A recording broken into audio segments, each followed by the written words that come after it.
as well. Really happy to have you here. So on July 10th, 1940, the German Air Force started its large-scale attack on our closest overseas ally, on Great Britain. That was the start of the Battle of Britain. And at that point, Great Britain was the last man standing in Western Europe. The Germans had spread out into Austria and then into Czechoslovakia, and then they took Poland and Denmark and Norway and Belgium and the Netherlands and Luxembourg and France. Nazi Germany was just rolling through all of those countries. And at the end, Britain was it.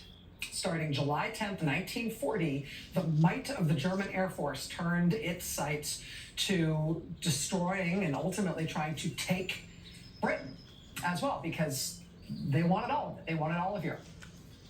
And at that point, the United States had to decide what we were going to do. Here was not just our closest overseas ally, but here was the last country standing in the way of total Nazi domination of all of Europe, which is what Hitler seemed to want to use, not only for its own ends, but he seemed to want to use that as the cornerstone of a global Third Reich, Nazi world domination. And here's little Great Britain standing as the last thing between them and control of that continent. So what were we going to do? What President Roosevelt wanted to do was help our ally, help Great Britain stand up to the Nazis, help them hold the line. FDR expended a huge amount of political capital to do that, and also just capital, money, to send Britain as much support as he could manage, short of us getting into the war ourselves in 1940. That's what FDR did. That is what we remember the United States doing as a country. But at the time, it definitely wasn't like a consensus decision. That is definitely what President Roosevelt wanted to do, but lots of other people in the country did not want to do that at all. Remember that date, July 10th. That's when the German Air Force started attacking the British mainland, July 10th. Exactly 1 month later, on August 10th, 1940, a sitting U.S. senator gave a national speech on the radio in which he demanded that England should say thank you to us. They should be way more grateful. They should show us some respect. Frankly, all our allies should, for all that we've done for them. And it was time, frankly, for them to start paying us back. That senator's name was Ernest Lundeen. He was a senator from Minnesota. And in Congress, he had formed something called the Make Europe Pay War Debts Committee, which said that we shouldn't be helping our so-called allies in Europe at all, because frankly, those allies, especially England, they owed us. They owed us money from the First World War, money they hadn't been able to pay back yet. We should focus now on making them pay us back rather than us giving them any more help. I mean, who cares that they're being invaded and attacked by the huge Nazi war machine, which has already invaded and taken over the whole rest of Western Europe? Not our problem. We should be collecting right now on what they owe us for helping them already the first time around. In no way should we be giving them any more help. Ernest Lundeen was actually so into the idea of the Make Europe Pay War Debts Committee that he formed a second committee with a similar name that focused specifically on how they should pay their debts to us. His other committee said that they should pay their war debts to us by giving us their islands. Islands for War Debts Committee. That was his idea. Our allies are in the middle of being invaded and bombed and occupied by the Nazis, but this seems like a good moment to see if we can get some stuff off of them. Seizure of the islands may be necessary, as was once advocated by Andrew Jackson, our great American president. Danish and Dutch, British and French island possessions in America, all must become American. In the meantime, our debts are piling sky high, approaching 50 billion, with a $6 billion deficit this year. Yeah, see, we've got these debts. They owe us. Let's seize their islands to cover some of their debt to us. Let them fight off the Nazis themselves. They owe us. We shouldn't be helping them anymore. Less than 2 weeks after giving that speech on the radio, Senator Ernest Lundeen was dead. in a mysterious plane crash. When they pulled his body out of the wreckage, they found in the pocket of his jacket a draft speech that he had been planning on giving in the United States Senate. That was kind of along the same lines as that radio address. Definitely don't support our supposed allies as they are fighting Hitler. Who cares about whether or not they can fight Hitler off or not? What's so bad about Germany anyway? That was the draft of the speech in his pocket. He never got a chance to deliver that speech because he died in that plane crash. But that speech that he had on him, they had in his pocket when he died, turns out that speech was written for him by the Nazi government, by a Nazi agent, by the Hitler government's top paid propaganda agent in the United States. Turns out that Senator Ernest Lundin was being paid by the Nazis. He had been on Hitler's payroll the whole time. Hitler's government was paying him to argue in Washington, to use his position as a US senator, to make this case to the American people that we shouldn't be helping our allies fight back against the Nazis in Europe. We should instead focus on getting them to apologize to us for not being able to pay back everything we did for them in the First World War.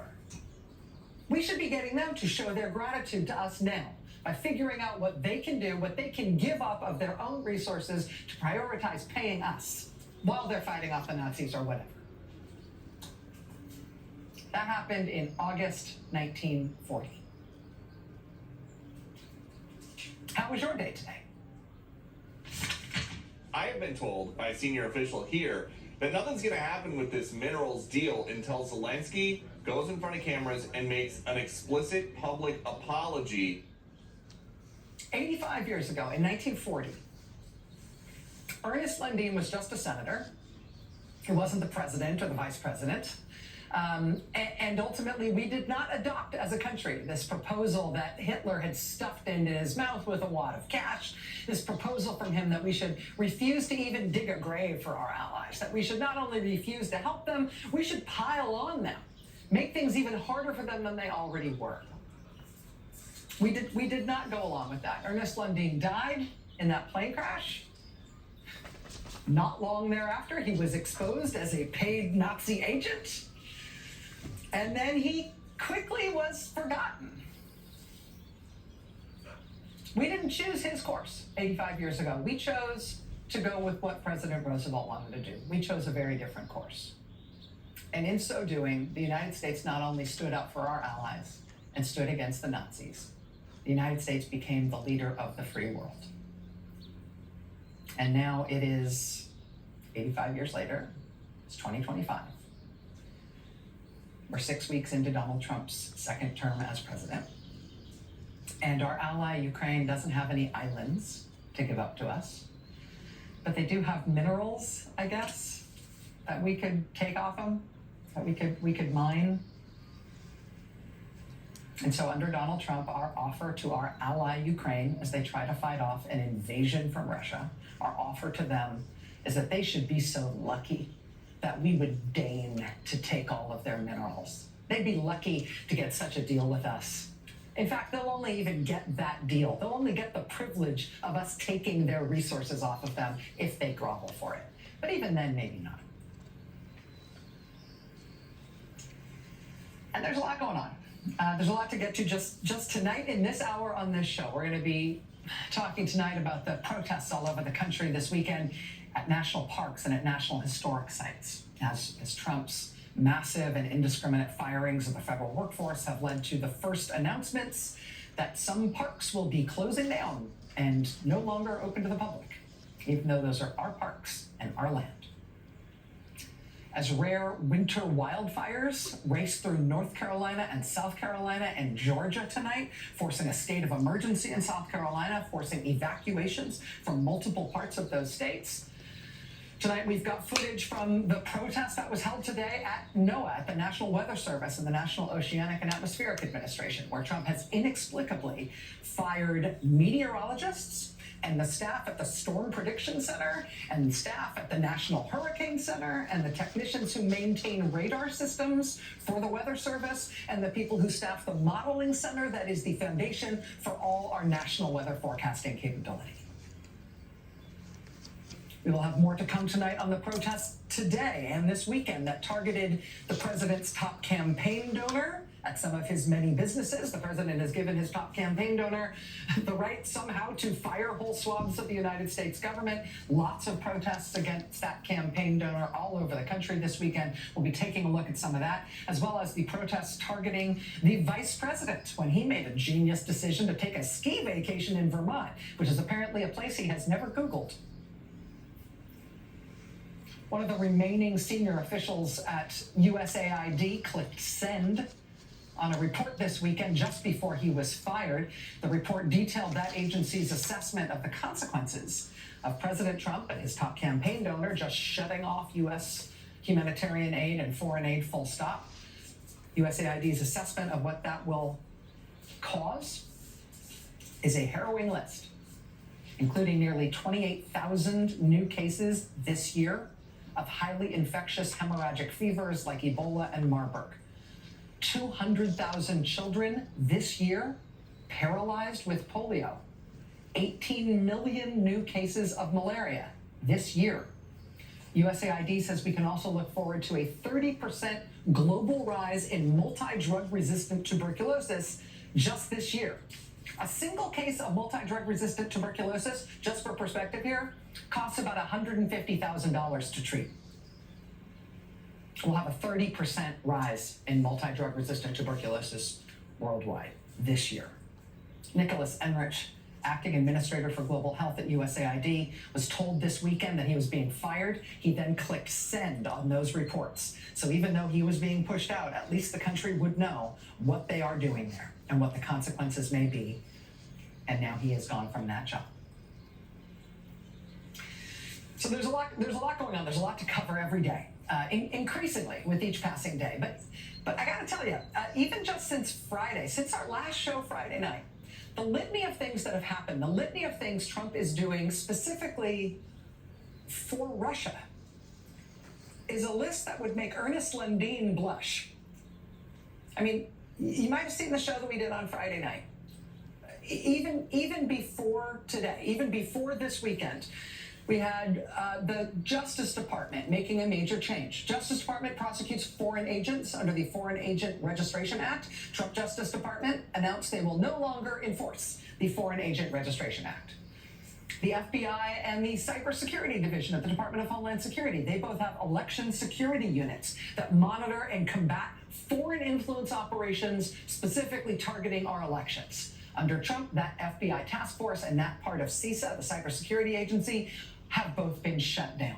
Trump's Justice Department has also announced that it is closing its unit that seeks to enforce economic sanctions against Russia.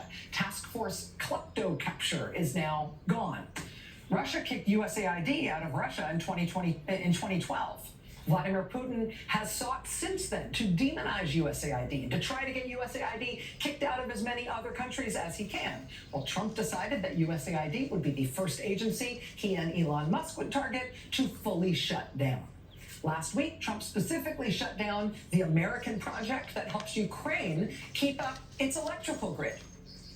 Keep its electrical grid up and running as Russia has bombed it and attacked it over and over and over again during this war, specifically to try to freeze the civilian population to death in order to force Ukraine to surrender.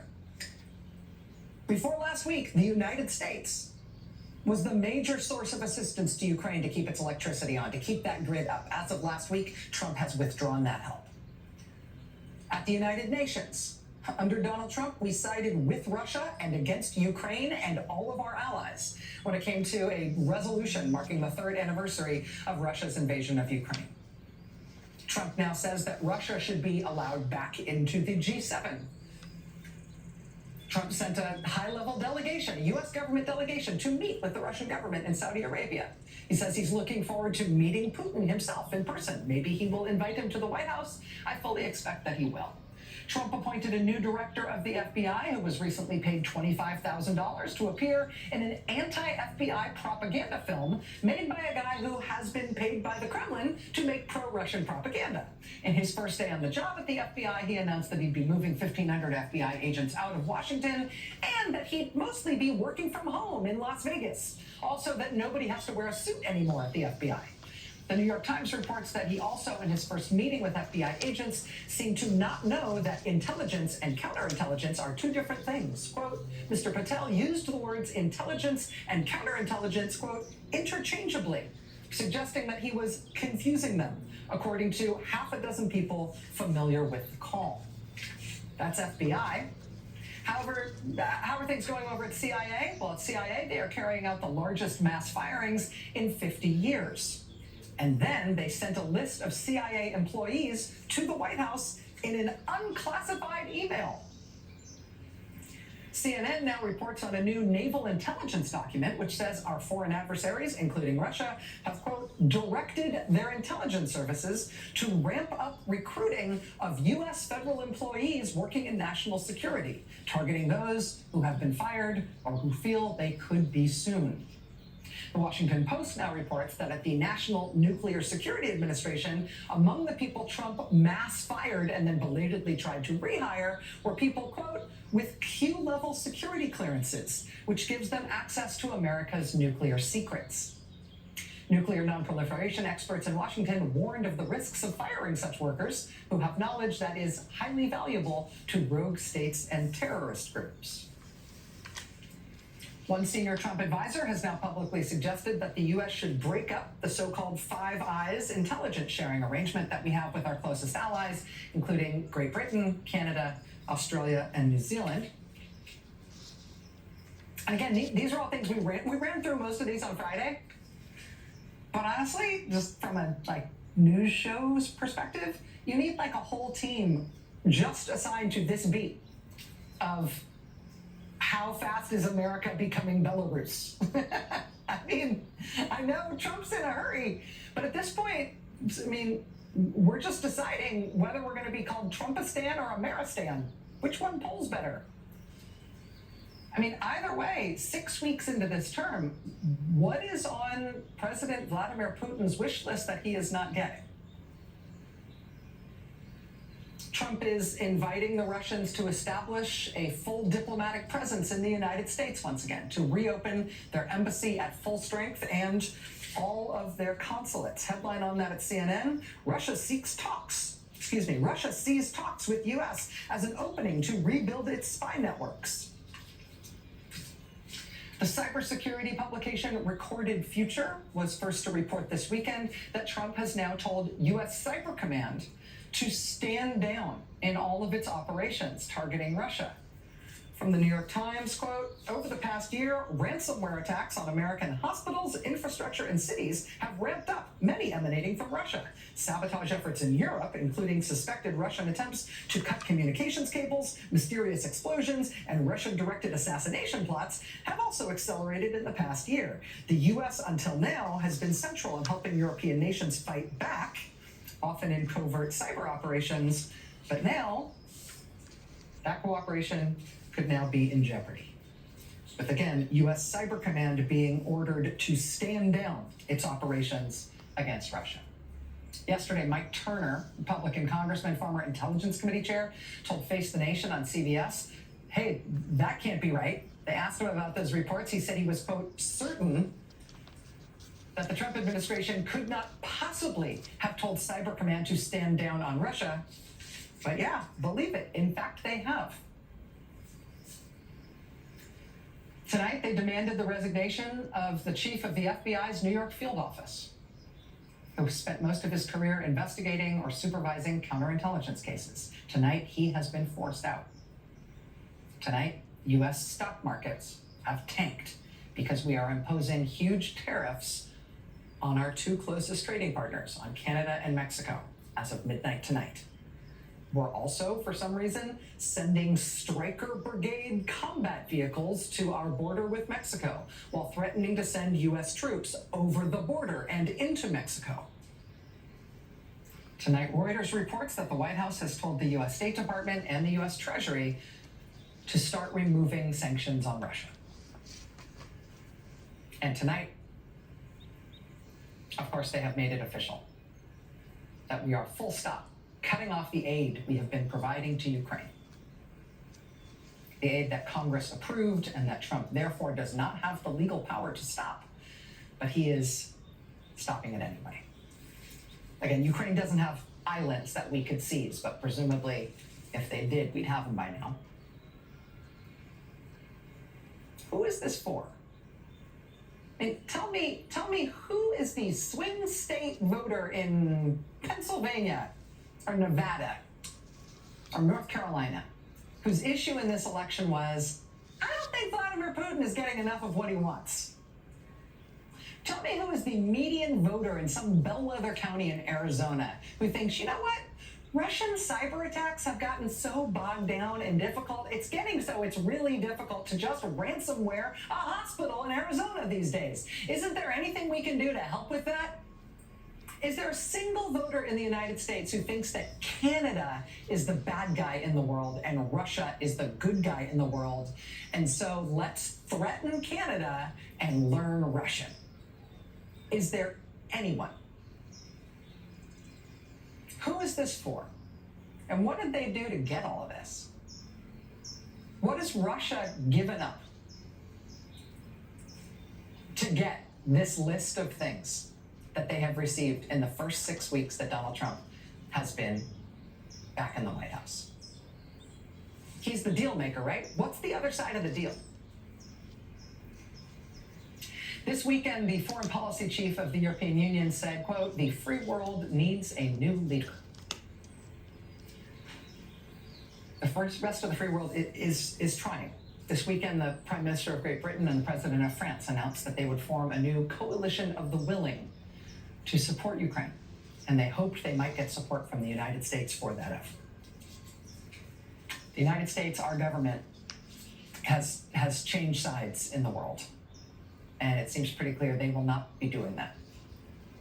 Our government now sides with Russia and against America's allies. And we spent years trying to figure out why the Republican Party and its new leader would be inclined in that direction. It now sort of doesn't matter. What matters is the new reality is that he controls the government, and that's the way that he has changed the US government's orientation in the world. And it really is hard to imagine what else Putin might want that Trump hasn't already given him in just these 6 weeks. But you know what? The American people haven't changed. We haven't changed sides. We know who we are. And we know who Vladimir Putin is. Less than 10% of the American people say the United States should trust Vladimir Putin. It's not us. It's not the people of the American, it's not the American people. It's not the people of the United States. It really isn't us, but it is our government that appears to be under some kind of sway from Russia. That said, as long as we're a democracy, we the people should be able to fix that. We should be able to turn our government around.